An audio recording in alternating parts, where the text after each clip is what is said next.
राज्यातल्या 100 कृषी उत्पन्न बाजार समित्यांचं संचालक मंडळ करणार बरखास्त. सहकार मंत्री चंद्रकांत पाटील यांची घोषणा.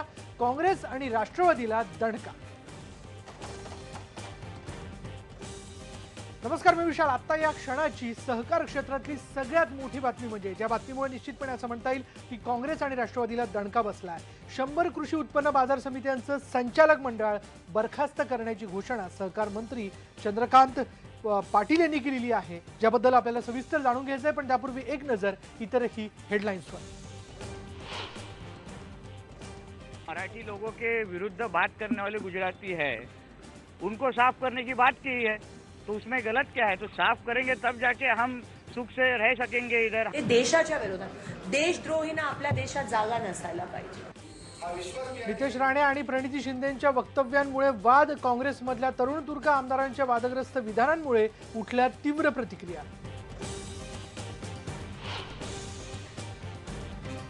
केंद्रातल्या मंत्रिपदावरून भाजप आणि शिवसेनेत पुन्हा मतभिन्नता. मंत्रिमंडळ विस्तारात आणखी एका पदाची शिवसेनेची मागणी.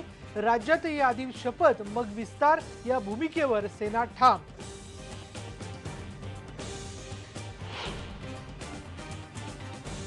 रविवारी केंद्रीय मंत्रिमंडळ विस्ताराची शक्यता. कोळसा घोटाळा उघड करणारे खासदार हंसराज अहिर यांचीही वर्णी लागण्याची शक्यता. पंतप्रधान नरेंद्र मोदी घेणार राष्ट्रपतींची भेट.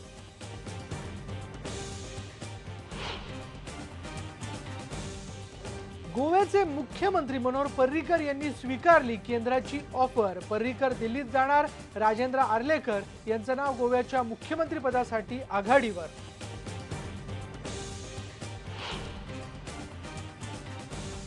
काँग्रेसचा गटनेता निवडीचे सर्वाधिकार सोनिया गांधींना. काँग्रेसच्या विधिमंडळ पक्षाच्या बैठकीत निर्णय. गटनेतेपदाच्या शर्यतीत नसल्याचं पृथ्वीराज चव्हाणांनी केलं स्पष्ट.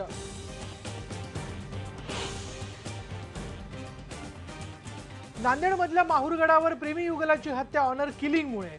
मुलीच्या नातेवाईकांनी सुपारी देऊन घडवली हत्या. वडिलांसह भावाला अटक.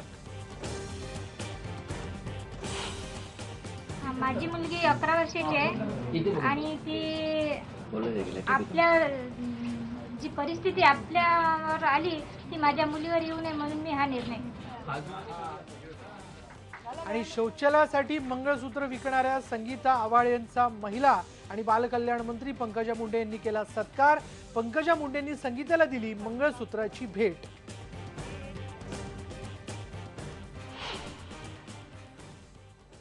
आता या क्षणाच्या सहकार क्षेत्रातल्या महत्त्वाच्या ब्रेकिंग न्यूजने सुरुवात करूयात. राज्यातला भाजप सरकारने सहकार सम्राटांना मोठा दणका दिलाय. राज्यातल्या 100 कृषी उत्पन्न बाजार समित्यांचं संचालक मंडळ बरखास्त करणार असल्याचं सहकार मंत्री चंद्रकांत पाटील यांनी म्हटलंय. त्याबद्दलची त्यांनी घोषणा केली आहे. हवेली, पुणे, अमरावती यांच्यासह 100 बाजार समित्यांचं संचालक मंडळ हे बरखास्त करण्यात येणार आहे. काँग्रेस आणि राष्ट्रवादीला हा सगळ्यात मोठा दणका म्हटला जातोय.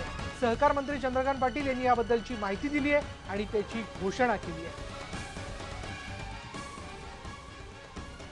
ज्या कृषी उत्पन्न बाजार समित्यांच्या निवडून गेलेल्या डायरेक्टरांच्या मुदत संपल्या, 1 महिन्यापूर्वी सरकारने निवडणुका जवळ आल्या आहेत, सरकार बदलू शकतं हे लक्षात घेऊन त्या ठिकाणी प्रशासकीय मंडळ नेमलं आणि ते त्या ठिकाणच्या आपल्या कार्यकर्त्यांचं प्रशासकीय मंडळ नेमलं. त्याला कुठलंही असं क्वालिफिकेशन हे तज्ज्ञ आहेत बाबा, इथला गोंधळ संपत असं नाही. ही सगळी प्रशासकीय मंडळं येत्या 2-3 दिवसामध्ये आम्ही बरखास्त करणार आहोत. त्या ठिकाणी सरकारचा प्रतिनिधी प्रशासक म्हणून राहील आणि नजीकच्या काळामध्ये ती कृषी उत्पन्न बाजार समिती इफेक्टिव्हली चालवणारी काही माणसं आयडेंटिफाय झाली तर नवीन प्रशासकीय मंडळ अपॉइंट करू.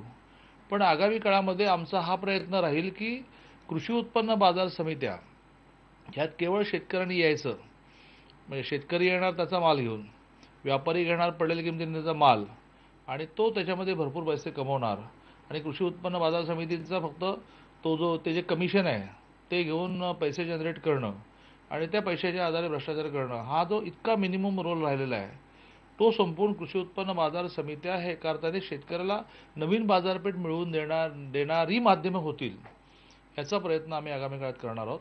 कृषी उत्पन्न बाजार समित्या आणि पणन खातं शेतकऱ्यांचा जो रॉ माल आहे तो प्रोसेसिंग कसा होईल की ज्यामुळे त्याला जास्त पैसे मिळतील यासाठी प्रयत्न करणार. सहकारी संस्थांवर 288 ची कारवाई यापूर्वी केली, पण त्याला कुठेतरी स्थगिती 88 ची कारवाई केली, पण खऱ्या अर्थाने अजून कुठेही त्या कारवाईला पुढे हिरवा कंदील मिळाला नाही. ह्या सरकारची पुढची धोरण काय? 200 सहकारी संस्था किमान अशा आहेत की ज्यांच्या 88च्या इन्क्वायरीला स्टे दिले गेले. काही लॉजिक नाही त्या स्टे देण्याला. त्यावेळेची राजकीय कंपल्शन्स त्यामुळे स्टे दिले गेले. सरसकट सगळे स्टे उठवणं हेही पुन्हा अन्यायाचं होईल. परंतु केस वाईज जिथे जिथे स्टे हे अनावश्यक राजकीय कारणाने दिले गेले ते सगळे स्टे आम्ही उठवणार आणि ह्या 88च्या इन्क्वायऱ्या पूर्ण करून त्या संस्थांच्या संचालकांवर फौजदारी खटले दाखल करणार. काही महत्वाच्या संस्था आहेत? कोल्हापूर जिल्हा मध्यवर्ती सहकारी बँक हे त्याच्यामधलं नाव घेते, कारण जो विषय मी लावून धरला आमदारकीच्या म्हणजे पहिली टर्म माझी आमदारकी 2008 ते 2014 ह्या काळाचा विषय खूप लावून धरला. पण त्यावेळेच्या सहकार मंत्र्यांनी हर्षवर्धन पाटलांनी या विषयामध्ये मी असा अन्यायी दावा करणार नाही की त्यांनी यात काही केलं नाही, परंतु जो स्पीड पकडायला पाहिजे होता, जे निर्णयाप्रत जायला पाहिजे होतं, असं झालं नाही. कुठली कारणं असतील, पण मी आता हा शेवटापर्यंत विषय नेणार की याच्यामध्ये 117 कोटीची रक्कम ही एकूण 42 संचालकांवर त्यांनी त्या संस्थांना किंवा व्यक्तींना त्यांच्या क्षमतेपेक्षा प्रशासन कमी द्या लोन असं सांगत असताना जास्त दिली.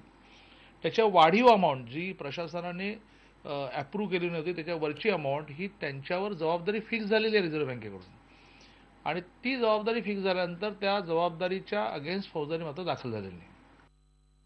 यानंतर जाणून घेऊया शिवसेना भाजपच्या संदर्भातली एक महत्त्वाची ताजी बातमी अशी हाती येते की शिवसेनेला केंद्रीय मंत्रिमंडळाच्या विस्तारात आता स्थान मिळणार आहे. शिवसेनेला एक मंत्रिपद मिळण्याची शक्यता असल्याचं पंतप्रधान कार्यालयाकडून शिवसेना नेत्यांना सांगण्यात आलेलं आहे. त्याबद्दलची सूत्रांनी आपल्याला माहिती दिलेली आहे. आपण बघतोय दुपारपर्यंत हा वाद सुटेल की नाही सुटेल असं दिसून येत होतं, कारण केंद्रातल्या मंत्रिपदावरून भाजप आणि शिवसेनेत पुन्हा एकदा मतभिन्नता दिसून येत होती. केंद्रीय मंत्रिमंडळाचा विस्तार शनिवारी होणार असल्याची माहिती मिळत होती, पण या मंत्रिमंडळाच्या विस्तारात शिवसेनेच्या मागणीनुसार आणखीन एक मंत्रिपद मिळणार का याबद्दल थोडी साशंकता होती. त्याबद्दलची मागणी खरं शिवसेनेने केलेली होती, पण महाराष्ट्रात आधी शपथ मग विश्वासदर्शक ठराव अशी भूमिका शिवसेनेनं कायम ठेवलेली होती. आता त्यात आपल्याला असं कळतंय की शिवसेनेला केंद्रीय मंत्रिमंडळाच्या विस्तारात स्थान मिळणार आहे. आणखीन एक मंत्रिपद शिवसेनेला दिलं जाऊ शकतं. याबद्दल अधिक माहिती जाणून घेऊयात. आमचे करस्पॉन्डंट विवेक कुलकर्णी आपल्या बरोबर आहे. विवेक, काय कळतंय की शिवसेनेला केंद्रातल्या मंत्रिमंडळात आणखीन एक मंत्रिपद मिळू शकतं का? काय माहिती याबद्दल? विशाल, आपल्याला शिवसेनेतल्या सूत्रांनी जी माहिती दिली आहे त्या माहितीनुसार पीएमओ ऑफिसने शिवसेना पक्षप्रमुख उद्धव ठाकरे यांना फोन केलेला आहे आणि या फोनमध्ये त्यांनी असं म्हटलेलं आहे की येत्या जो काही दिवसांमध्ये केंद्रीय मंत्रिमंडळाचा जो विस्तार आहे त्या मंत्रिमंडळाच्या विस्तारात शिवसेनेचं नाव त्यांनी सजेस्ट करावं अशा प्रकारचा फोन केला आहे. आपल्याला समजतंय, मात्र हे मंत्रिपद कॅबिनेट असेल का राज्य मंत्रिपद असेल हे अजून स्पष्ट झालेलं नाहीये. पण आपल्याला शिवसेनेतल्या सूत्रांनी ही माहिती दिली आहे की अशा प्रकारे भारतीय जनता पक्षाने पंतप्रधान कार्यालयाने पुढाकार घेऊन उद्धव ठाकरे यांना अशा प्रकारे मंत्रिमंडळात नाव समाविष्ट करण्यासाठी नाव कोणतं असावं याची विचारणा केलेली आहे. आपल्याला माहिती आहे की आजच दुपारी देवेंद्र फडणवीस यांनी असं म्हटलं होतं की दिल्लीत शिवसेना बरोबर जी चर्चा चालू आहे ती अतिशय सकारात्मक चर्चा सुरू आहे आणि त्या पार्श्वभूमीवर ही जी शिवसेनाच्या सूत्रांनी दिलेली माहिती ती अतिशय महत्वपूर्ण आहे. विशाल, अगदी धन्यवाद विवेक या सगळ्या माहितीबद्दल.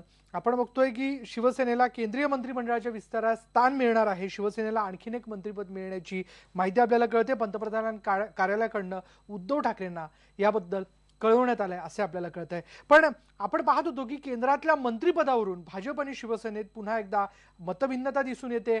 केंद्रीय मंत्रिमंडळाचा विस्तार शनिवारी होणार असल्याची माहिती मिळते. आपण पाहतोय की आता शिवसेनेला एक मंत्रिपद आणखीन एक मिळणार आहे अशी तर ताजी बातमी आता या क्षणाला आहेच. पण केंद्रीय मंत्रिमंडळ विस्तारात सेनेला आणखीन एक मंत्रिपद मिळावं अशी मागणी खरं शिवसेनेने केलेली होती. तर महाराष्ट्रात आधी शपथ आणि मग विश्वासदर्शक ठराव अशी भूमिका शिवसेनेनं कायम ठेवल्याची माहिती मिळते. विश्वासदर्शक ठरावापूर्वी सेनेच्या काही नेत्यांना मंत्रिपदाची शपथ द्यावी या मागणीवरून शिवसेना मागे हटायला तयार नाहीये. पण दिल्लीतल्या भाजप नेतृत्वाची सेनेसोबत चर्चा सुरू आहे ना. आता जे काही अपडेट आपल्यापर्यंत पोहोचलं ते असं आहे की शिवसेनेला येणाऱ्या विस्तारामध्ये केंद्रामध्ये आणखीन एक मंत्रिपद मिळणार आहे. देखिए, शिवसेना के साथ हमारे जो दिल्ली के नेता है उनके बहुत सकारात्मक चर्चा चल रही है. मुझे अपेक्षा है कि सब ठीक होगा. पण केंद्रातल्या या मंत्रिमंडळाच्या विस्तारा अगोदर आणखीन एक महत्त्वाची बातमी अशी येते की गोव्याचे मुख्यमंत्री जे आहेत मनोहर पर्रीकर यांनी केंद्राची ऑफर स्वीकारलेली आहे। मनोहर पर्रीकर हे आता दिल्लीत जाणार असल्याची माहिती आम्हाला आमच्या सूत्रांकडून मिळाली आहे। आता पर्रीकर उद्या सकाळी गोव्यात आमदारांची बैठक घेणार आहेत। केंद्रात मंत्रिपद स्वीकारण्याचं पंतप्रधानांचं आवाहन पर्रीकरांनी स्वीकारले, त्याबद्दल त्यांना पक्षाकडूनही आदेश देण्यात आले होते। राज्यापेक्षा देश मोठा असल्याचं पर्रीकर यांनी म्हटलंय। पर्रीकर केंद्रात गेले तर गोव्याचे विधानसभा अध्यक्ष राजेंद्र आर्लेकर यांचं नाव गोव्याच्या मुख्यमंत्री पदासाठी आघाडीवर आहे, त्याबद्दलची चर्चा केली जाते। आणि आता काँग्रेसमधल्या घडामोडी, नेमकं काँग्रेसच्या गोटात काय चाललंय हे आपण जाणून घेऊयात। विधानसभा निवडणुकीत झालेल्या दारुण पराभवानंतर काँग्रेस पक्ष सावरायचा प्रयत्न करतोय, पण भाजपनं नव्या दमाचे नेते जनतेसमोर आणलेत। अशा वेळेस काँग्रेसच्या तरुण नेत्यांकडूनही पक्षाला बऱ्याच अपेक्षा आहेत, मात्र हे नेते या अपेक्षा पूर्ण करण्याऐवजी नको ते बोलून पक्षालाच अडचणीत आणण्याचं काम करतायत। कणकवलीचे आमदार नितेश राणे यांनी मुंबईतल्या गुजराती समुदायाविरोधात केलेल्या वक्तव्यामुळे वाद निर्माण झालाय, तर सोलापूरच्या आमदार प्रणिती शिंदे यांनी एमआयएमची तुलना थेट दहशतवाद्यांशी केली आहे।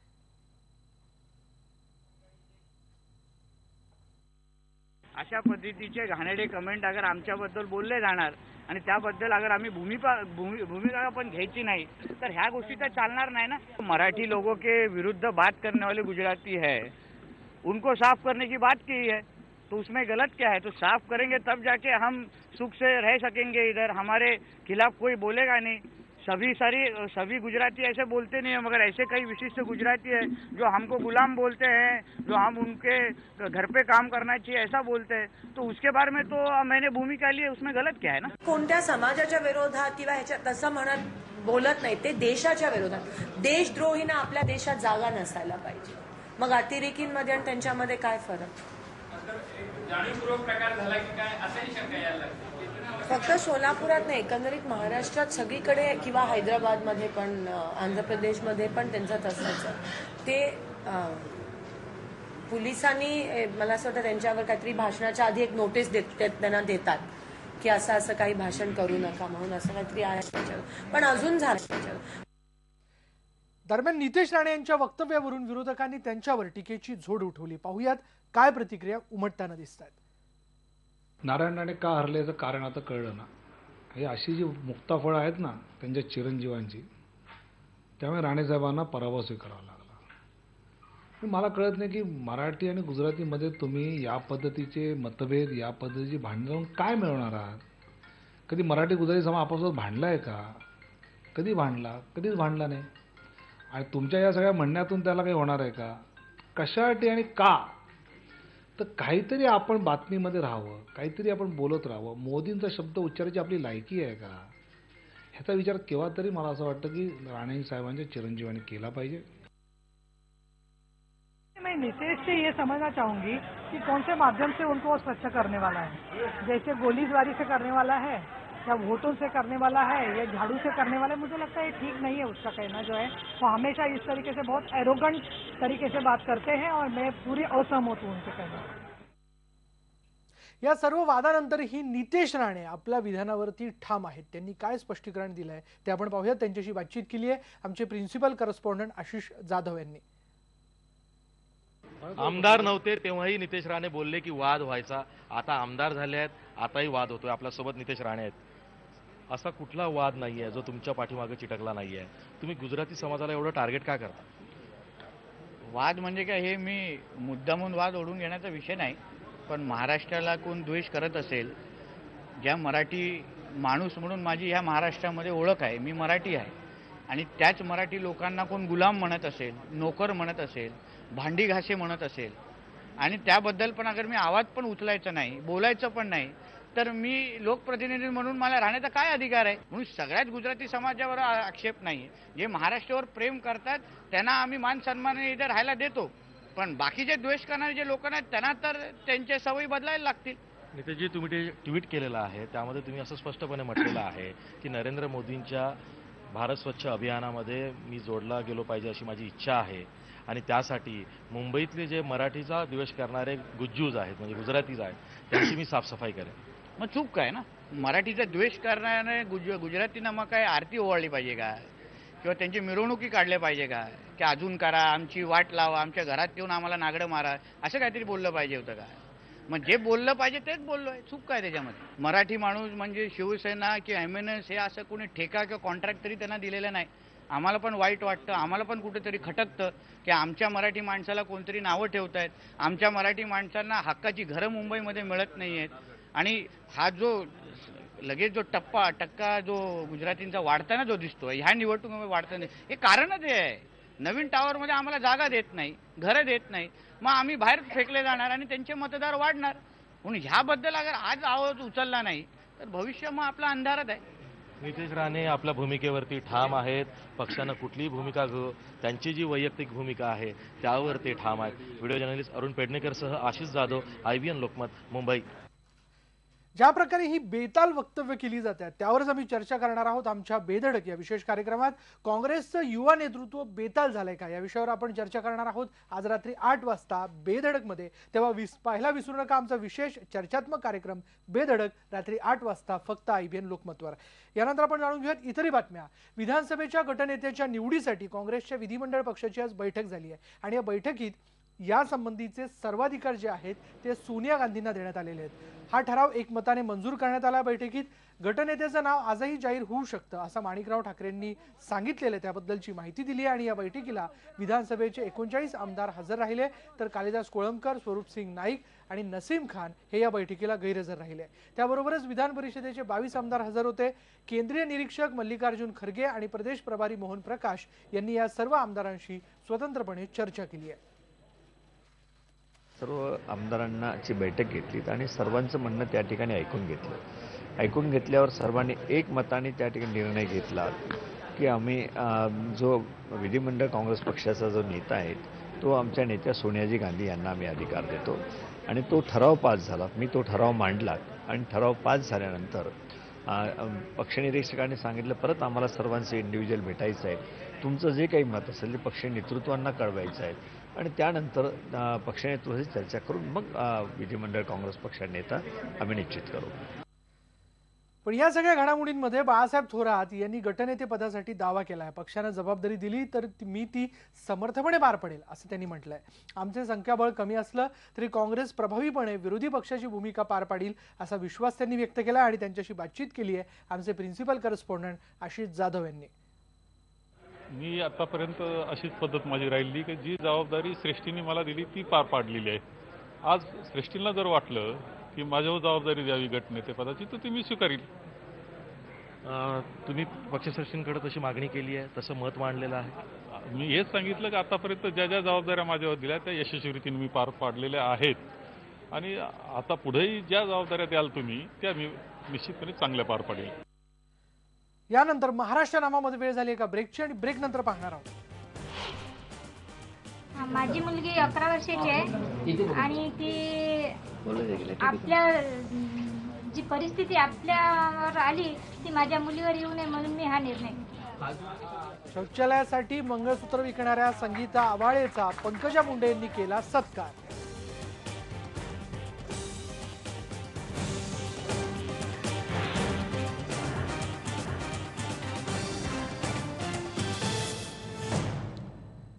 ब्रेकनंतर बातमी आहे नांदेडमधनं. धक्कादायक असा हा सगळा प्रकार आहे. नांदेडमध्ये 2 महिन्यांपूर्वी झालेली प्रेमी युगलांची हत्या ही प्रत्यक्षात खोट्या प्रतिष्ठेसाठीची हत्या म्हणजेच ऑनर किलिंगची घटना असल्याचं उघड झालंय. नांदेडमधल्या माहूरगडावर प्रेमी युगलाची हत्या झाली आहे. 2 महिन्यांपूर्वी ही घटना घडली आहे. हे जोडपं यवतमाळचं होतं. मुलीचं नाव निलोफर बेग आणि मुलाचं नाव शाहरुख असं आहे. मुलीचे वडील मिर्झा खालिद बेग यांनी सुपारी देऊन हत्या घडवल्याचं उघड झालंय. मुलीच्या वडिलांसह काका आणि चुलत भावाला या प्रकरणात आता पोलिसांनी अटक केली आहे. यानंतर बातमी आहे हिंगोलीमधनं. हिंगोली शहरातल्या आझम कॉलनी, शिवराजनगर या वसाहतीमधल्या ग्रीन झोनमध्ये येणारा भाग पाडण्याचे आदेश हायकोर्टानं दिले आहेत. या भागातलं बांधकाम अनधिकृत आणि आरक्षित जागेत असल्याची याचिका 1998 साली हायकोर्टात दाखल करण्यात आली होती. या याचिकेचा निकाल हायकोर्टानं लावलाय आणि ही घरं पाडण्याचे आदेश दिलेत. या आदेशामुळे या भागात राहणाऱ्या नागरिकांमध्ये भीतीचं वातावरण निर्माण झालंय. याबाबत नागरिकांच्या प्रतिक्रिया जाणून घेतल्यात आमचे प्रतिनिधी कन्हैया खंडेलवाल यांनी. आपल्यासोबत या भागातील काही नागरिक आहेत, आपण त्यांच्याकडून याबाबतीत प्रतिक्रिया जाणून घेऊयात. हे जे कोर्टाने आदेश दिले की या भागातील घरं पाडण्यात यावेत, त्याबद्दल आपली काय प्रतिक्रिया आहे? नगरपालिकेने एवढे दिवस केलं काय की आम्हाला बांधून दिली आणि 10-20 वर्ष झाले आम्ही ते राहत आहे. तरी आता जो कोणी कोर्टाने जो कोणता आदेश दिला असेल आम्हाला तो मान्य आहे. घर पाडून त्याच्यावर चार्ज लावा, तुम्ही डिस्चार्ज लावा, पण येलो आणि ग्रीन हे अदला बदली करून त्यांना पूर्णपणे पाठिंबा द्यावा. ही जे घरं बांधताना त्यावेळेस या लोकांनी नगरपालिकेनं कोणत्याही प्रकारचं जे येतात त्याला नोटीस दिलेली नाही किंवा बांधकाम तुम्ही करू नये, गैरकायदेशीर आहे असं काही त्यांनी सांगितलेलं नव्हतं. आणि त्यामुळं लोकांना कायद्याची जाणीव नसल्यामुळं लोकांनी जे आहे सरळ आपले घरं बांधले. तरी आमची अशी विनंती नगरपालिकेला आहे की त्यांनी येलो झोनमध्ये घ्यावं आणि रेग्युलाइज करून पेनल्टी जी बसेल नगरपालिका नियमाप्रमाणे ते करून द्यावी. आम्ही तर आतापर्यंत 20 वर्ष झाली इथं आहोत आणि आम्ही आमच्या गावाकडले शेत विकून आम्ही इथं प्लॉट घेतला आणि प्लॉट बांधकाम केले आणि छोटे छोटे लेकरं बाळ आहेत. आम्ही आता कुठं जायचं, घर जर पाडतो म्हणताल तर. या भागातील नागरिकांमध्ये एका प्रकारे भीतीचे वातावरण निर्माण झालेले आहेत. हे घरं बांधकाम करत असताना नगरपालिकेने का रोखले नाही हा प्रश्न येथील नागरिक विचारत आहेत. आणि आता एक वेगळी बातमी. आपल्यावर ओढावलेली परिस्थिती आपल्या मुलीवर येऊ नये म्हणून शौचालय बांधलं, इतक्या साध्या शब्दांमध्ये संगीतानं आपला हेतू सांगितला. घरी शौचालय बांधावं यासाठी घरच्यांशी लढणाऱ्या आणि स्वतःचं मंगळसूत्र विकणाऱ्या संगीता आवाळेचा ग्रामविकास मंत्री पंकजा मुंडे यांच्या हस्ते सत्कार करण्यात आला. इतकंच नाही तर स्वतःचं सौभाग्य गहाण ठेवणाऱ्या या महिलेचं सौभाग्य तू परत दे असं आईनं सांगितल्यानं पंकजानं संगीताला मंगळसूत्रे भेट दिलं.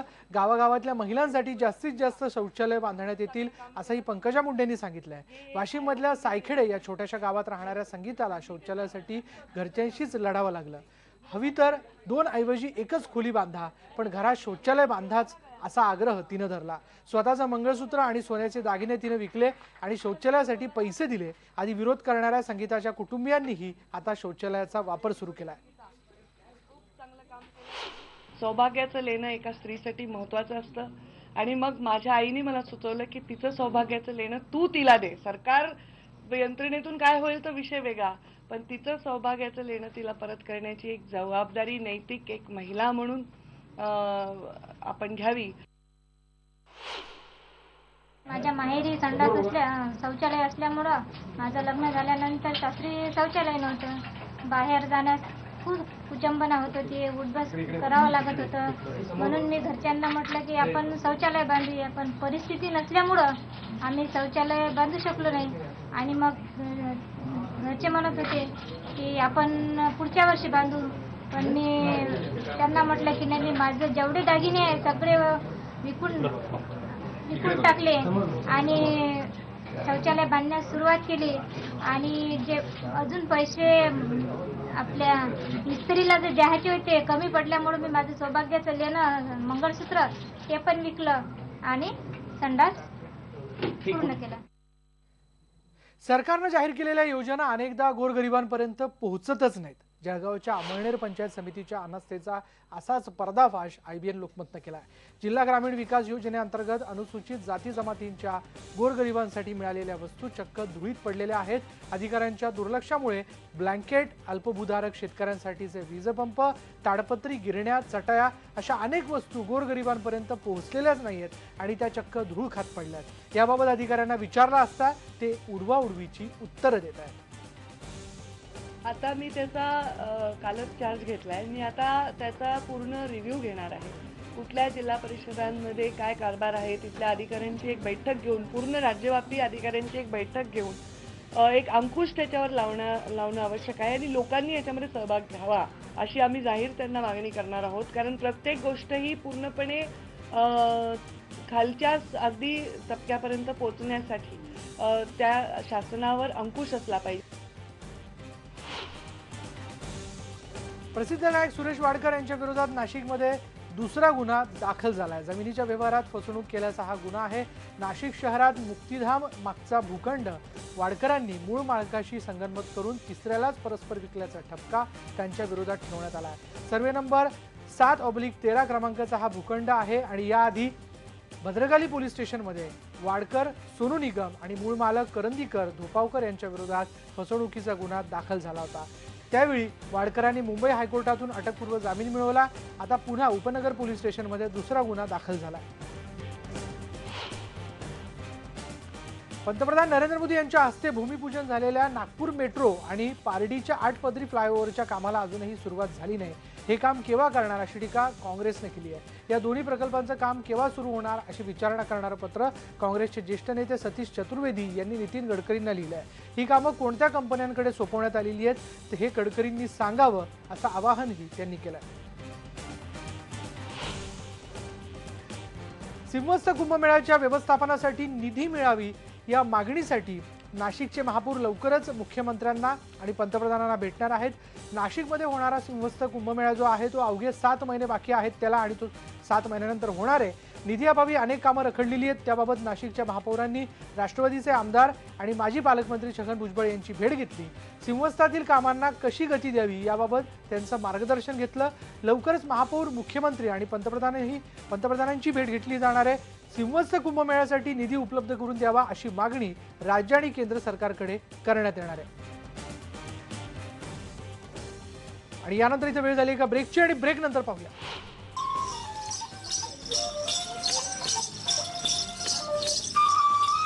लग्न जमवण्याची आदिवासींची अनोखी परंपरा. अमरावतीतल्या घुंगरू बाजारात होते तरुण तरुणींची भेट.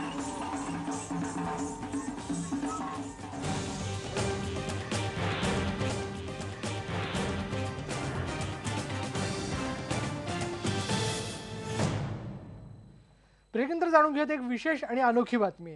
अमरावतीतल्या आदिवासींची लग्न ठरवण्यासाठीची एक अनोखी परंपरा आहे. गेल्या शेकडो वर्षांपासून ही परंपरा चालू आहे. आदिवासी बहुल मेळघाटमध्ये दिवाळीनंतर एक घुंगरू बाजार भरतो. मात्र या घुंगरू बाजारात प्रत्यक्षात घुंगरू विकत मिळत नाहीत. तर या बाजारात विवाह उत्सुक आदिवासी तरुण तरुणी नटून थटून एकमेकांना भेटतात आणि जर दोघंही एकमेकांना पसंत पडले तर लग्न करतात. एखाद्या वेळी जर पालकांचा विरोध असेल तर ते जोडपं पळून जाऊन लग्न करतं आणि नंतर या जोडप्याचा शोध लावून मुलाच्या कुटुंबाकडून नाममात्र दंडाची रक्कम घेऊन त्यांच्या लग्नाला परवानगी दिली जाते.